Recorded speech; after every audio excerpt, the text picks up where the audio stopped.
আমি শুটিং এ আছি। আমি শুটিং এর আসছি। যারা সার্কেল আছে তাদেরকে আমার একটু অনুরোধ করেন যে এটা করিস না ভাই। শুটিং না, নেপালে প্রেমিকার জন্মদিন পালন করছেন জাহের আলভী। আর এটা নিয়েই স্ত্রী ইকরার সাথে তার বাগ হয়েছে। শেষমেশ নিজের জীবন তাই দিয়ে দিলেন ইকরা। এবার সামনে এসেছে ইকরার নিয়ে চাঞ্চল্যকর তথ্য। ইকরার পর তার স্বামী আলভীর খবর এবার সামনে এসেছে। একদিন আগে আলভী তার কথিত প্রেমিকা তিথিকে জন্মদিনের শুভেচ্ছা জানিয়ে ভালোবাসা দিয়ে একটি পোস্ট করেছিলেন। সেখানে আলভী লিখেছেন, শুভ জন্মদিন নায়িকা, জীবনে আরও অনেক দূর যেতে হবে।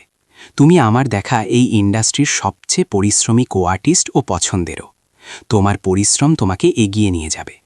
সহজ সরল সুন্দর হোক তোমার জীবন। আর এটা নিয়ে স্ত্রী ইকরার সাথে আলভীর হয়। নেপালে শুটিংয়ের নামে প্রেমিকার জন্মদিন পালন করতে গিয়েছেন আলভী। দুজনে শুটিং ইউনিটের বাইরে গিয়ে আলাদাভাবে প্রেমিকার জন্মদিন উদযাপন করেছেন আলভী। এসব খবর ইকরার কানে আসে। তিথির সাথে 1 বছর ধরেই সম্পর্কে আছেন অভিনেতা আলভী। নাটকের সহকর্মী পরিচালকরা বলছেন, আলভী স্ত্রীকে দেশে রেখে নেপালে প্রেমিকার জন্মদিন পালন করতে গিয়েছেন। ইতিমধ্যে আলভী ও তার কথিত প্রেমিকার রোম্যান্টিক মন্তব্য ভাইরাল হচ্ছে নেট মাধ্যম জুড়ে। গেল 3 দিন ধরেই আলভী ইকরার ঝগড়া হচ্ছে। ইকরা চরম ভুগছিলেন এই 3 দিন। কিন্তু আলভী একবারের জন্য স্ত্রীকে ফোন করে ক্ষমা চাননি। গতকাল ভূমিকম্পের সময় ইকরা লেখেন, ভূমিকম্প হচ্ছে, তাতে আমার একটুও ভয় নাই। আমার ছেলে বাইরে রাস্তায় আছে, ও নিরাপদ।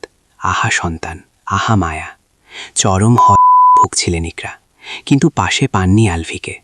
আলভীর একটা শব্দ হয়তো আজ বাঁচিয়ে রাখত ইকরাকে। মাত্র 19 বছর বয়সে আলভীর সাথে পালিয়ে বিয়ে করেন ইকরা।